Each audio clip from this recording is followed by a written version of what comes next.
Elizabeth Warren one is ridiculous.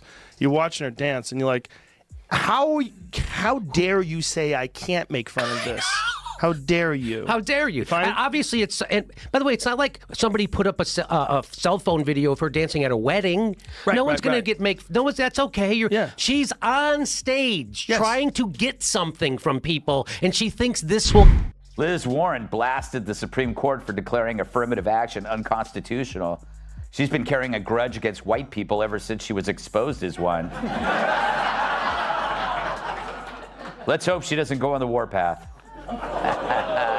Ooh, yeah. Don't take those blankets.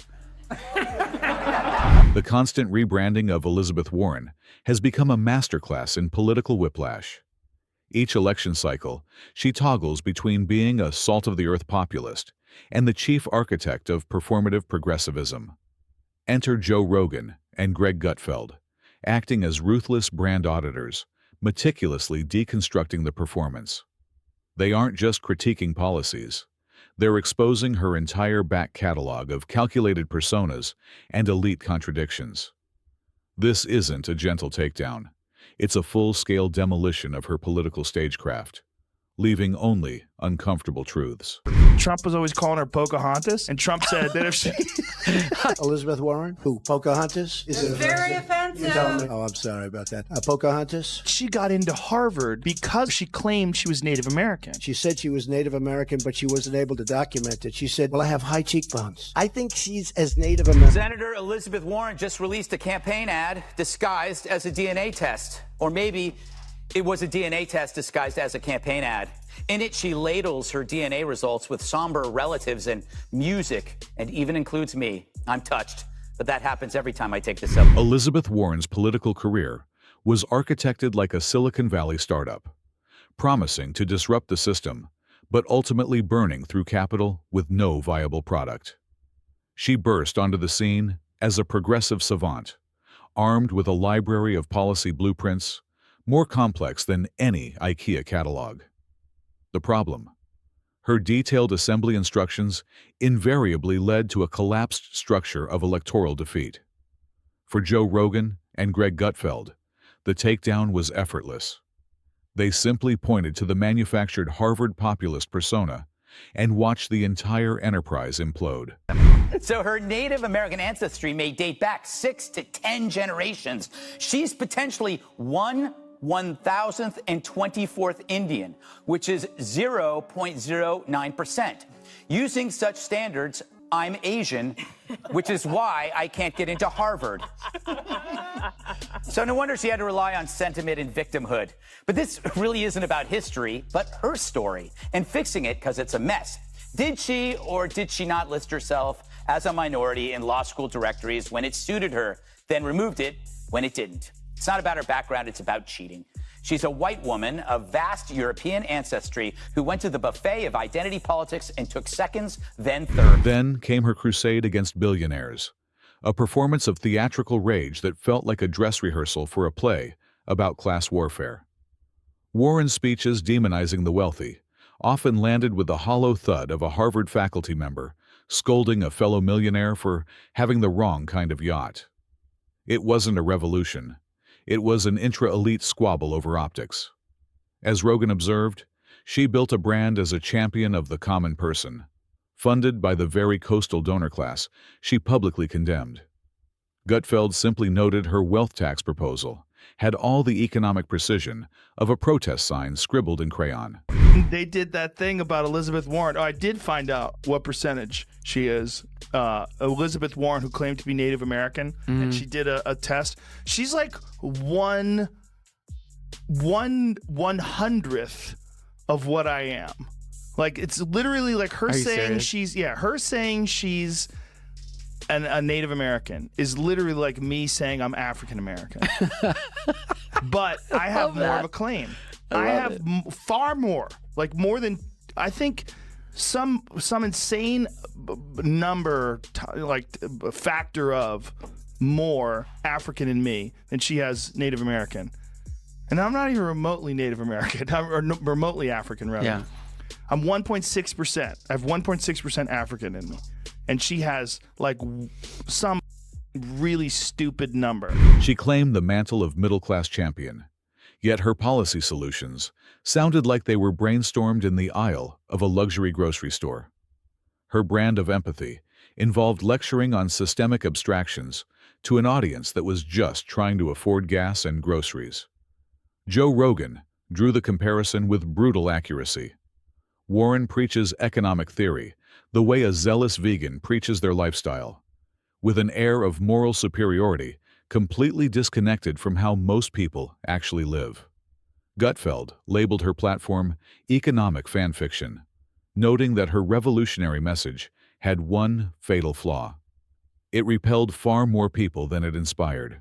There is a silver lining. I think she did the nation a service. We are now all Native American. This is an interesting fact from Michael Aris, what's his name? Ahrens. From a GOP spokesman. Dana, he used the New York Times sourcing. The average European American is 0.18. So the average European American is actually more Native American than she is. Wow. Did this backfire? I think a little bit. It is interesting that a lot of the media were treating this as her response to Trump. But remember, she's going to have to get through a Democratic primary. And I imagine that if it maybe got down to the top 10, yes, that her opponents were going to use this. Donald Trump wasn't going to have to do it. Gutfeld argued her economic vision was like a toddler trying to run a hedge fund with finger paints and feelings. Her plans for reform felt less like sound policy and more like replacing a car's engine with a dream catcher and positive affirmations.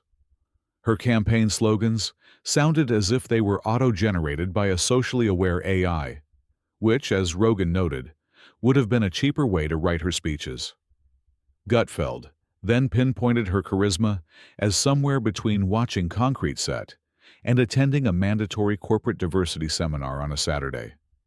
She clung to the flawed premise that America wanted a professor-in-chief to lecture the country back to health. But voters weren't signing up for a semester of homework. They wanted leadership. This led to her most transparently false performance, the fighter from the heartland. The only problem was, her heartland was Cambridge, Massachusetts, and her fighting involved decrying a corporate system from which she has richly benefited. As Rogan noted with surgical precision, the contradiction was the entire story. A life of elite comfort, dressed in the borrowed aesthetic of blue-collar grit. Politicians lie. Those who say they don't are lying. Warren's lies, however, fit a pattern. It's victim karaoke, an opportunistic deception to exploit the plight of others. It's no different than parking in a handicapped space and faking a limp, Jesse. It's fraud. Now Liz claims her Native American ruse was an honest mistake, but it got her PR as the first minority woman in Harvard Law, which was so heavily promoted by her and by Harvard. But when she knew that scheme was imploding, she paraded that pathetic DNA test, proclaiming her Native American blood. For Rogan and Gutfeld, the comedy required no excavation. It spilled from her political career like an oat milk latte tipped across a constitutional law textbook. Her climate change posturing alone offered enough material for a multi-season satire. The spectacular irony of her railing against capitalism while vacuuming up cash from the very coastal elites she demonized was a gift to commentators everywhere. Rogan could only laugh, pointing out the absurdity of preaching salvation to the working class while sipping artisanal tea from a mug that costs more than a family's weekly grocery bill. Meanwhile, Gutfeld dissected her platform with the delicate touch of a power tool at a mindfulness retreat, dismissing her economic plans as gluten-free policy, trying to pass itself off as red meat. If political self-sabotage were a competitive sport, Warren would be the undisputed champion. She'd double down on talk shows, gesticulating like a malfunctioning animatronic of progressive righteousness. Rogan just calmly noted that this emperor wasn't just naked, but had somehow been swindled on the invisible fabric. The current roast may be over, but the political comedy of Elizabeth Warren, it seems, is a show with an indefinite run. Do you know Liz Warren? She's the former Native American princess who gave up truth-telling to cash in on telling more lies. In her latest fundraising email, she brings up how she was visibly pregnant when, quote, the president told her the job would go to someone else. It's another story in which she portrays herself as the oppressed, faking victimhood to gain an edge over others, including real victims. However, her pregnant victim story fell apart when school board records obtained by the Free Beacon shows the school offered her a new contract. She quit anyway, backing up the tale she told back in 2007 when she said she left by choice. And who could forget her attempt to connect with voters by live streaming herself, cracking open a beer with the strained enthusiasm of a focus group participant. It was a calculated performance of folksiness, so awkward it played like a corporate brand trying to go viral, destined to become a meme of inauthenticity. Rogan correctly identified it as having all the spontaneity of a toothpaste commercial. But Gutfeld delivered the knockout. Elizabeth Warren doesn't drink beer. She analyzes policy proposals through a sustainably sourced kale straw. Her public speaking style is a similar exercise in unintentional self-parody. As Rogan noted, she often sounds like she's passionately berating a PowerPoint presentation for its logical fallacies. Gutfeld refined the point, describing her tone as that of a frustrated professor, scolding a distracted class for not grasping a complex theory. The fatal flaw, he noted, is that she's delivering this lecture in a room full of people who aren't there for a seminar. They're just hoping to afford their groceries this week. Like, I don't know if you saw this, but Elizabeth Warren got confronted. Big Pharma since 2020, the reason why you don't want RFK Jr. suing Big Pharma? She got confronted about the amount of money that she's received from pharmaceutical drug companies. She said she's never received any money from pharmaceutical drug companies and never received any monies from any PACs. I don't take contributions from Big Pharma executives. I don't take any corporate PAC money, and you and your allies already know that. And then, of course, underneath it, Community Notes strikes again. And, of course, she received millions. She's a liar. It's a challenge to build a political platform when its foundational narrative rests on a fractional ancestral claim, discoverable only with genealogical forensics. This wasn't just a biographical detail. It was political identity as performance art, a bizarre form of high-stakes cosplay. Rogan barely had to lay a glove on it.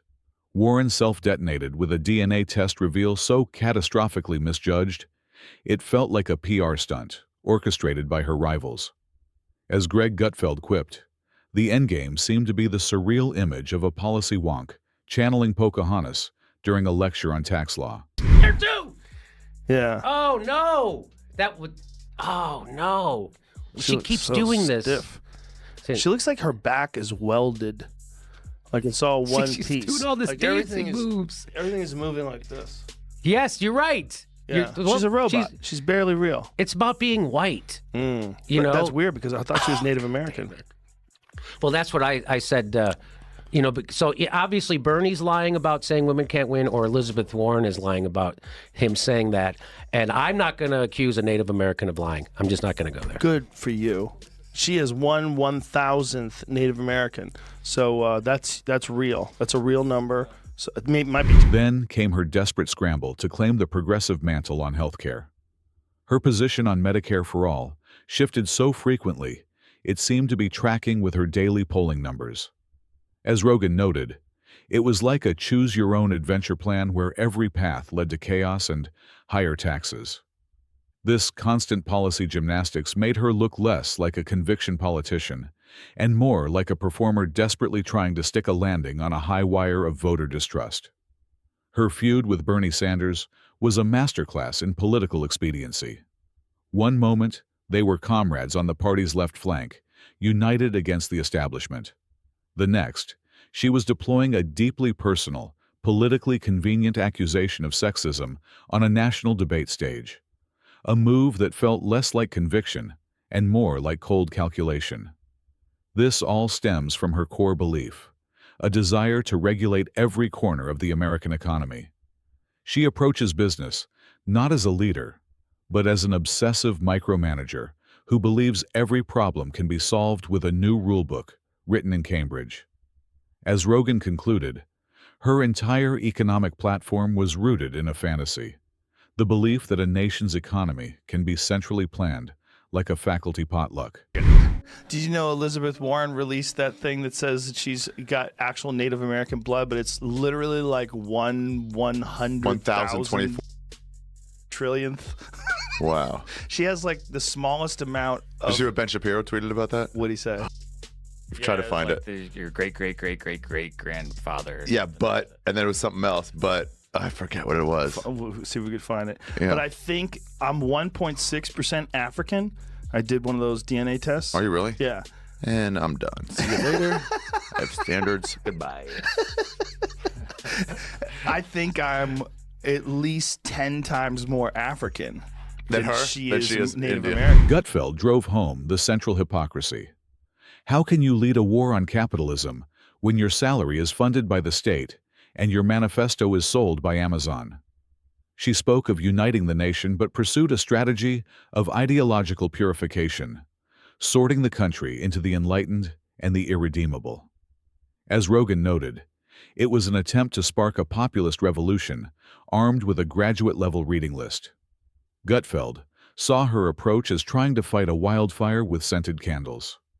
Her online supporters had the zealous energy of a yoga retreat that had just discovered class warfare. But it was all just performance art packaged as politics. In the end, her campaign concluded exactly as it had run. Not with a roar of defiance, but with a final, unsolicited TED Talk on structural inequality, delivered to an empty auditorium. What's wrong with these numbers? Because Jamie and I were trying to work it out, and we were both stupid as fuck. Why did she release that as like C instead of going like, oh, I guess I'm not? Because she was lying. And she was also lied to. Probably her family was like, well, you know, we have Native in us. I'm like, oh, Yes, that does happen. Yeah. Like people do, like Jamie. Jamie thought he had a gang of Native American in him. He did a chest. Supposedly do. It's hard to prove, is from what I'm trying to find out. Right. I can't wait to do one of those tests. I just have it to see if I'm over 97% Jewish or like under 97% Jewish. Mine is almost exactly what I thought. It's mostly... The roast never truly ends, because Warren's career is a perpetual motion machine of self-contradiction. Her declared war on corporate power conveniently ignores her symbiotic relationship with the very institutions she decries. Her crusades for working families invariably conclude in sparsely attended press conferences. Rogan continually highlights the disconnect, the chasm between her lofty rhetoric and her lived reality. Gutfeld simply calls it what it is: bureaucratic performance art disguised as grassroots activism. So she remains a fixture in the halls of power, the politician with a 10-point plan for every problem, but zero capacity for listening. Her ambition is a bonfire, but her national appeal proved to be a flickering candle, niche, noisy, and destined to remain far from the White House. She presented herself as the high priestess of progressive purity, yet every gesture was an exercise in contradiction, posing as conviction. She aimed for scrappy, blue-collar warrior, but landed squarely on angry academic who seems to have misplaced her lecture notes. Just days before the 75th anniversary of D-Day, Liz Warren said climate change is a bigger threat than whatever happened back then. America's faced huge challenges before. World War II, put a man on the moon. This environmental catastrophe bearing down on us may be the biggest challenge yet. Bigger than World War II. Imagine if she had been president on D-Day. Hey, let's call it off. The seahorses might die. She'd put the whole thing on hold until they fixed the emissions in the Sherman tank. As Rogan observed, her campaign exit was like watching a contestant get voted off a reality show who still gives interviews from the parking lot, insisting they're the protagonist. Gutfeld immortalized her legacy as a PowerPoint presentation on patriotism that crashed right before the grand finale. And yet, she persists in the political landscape like a recurring, unwanted software update that promises improvements, but only slows the system down. Her re-emergence feels like the pilot for a spin-off nobody asked for, featuring the same character arc and even lower ratings.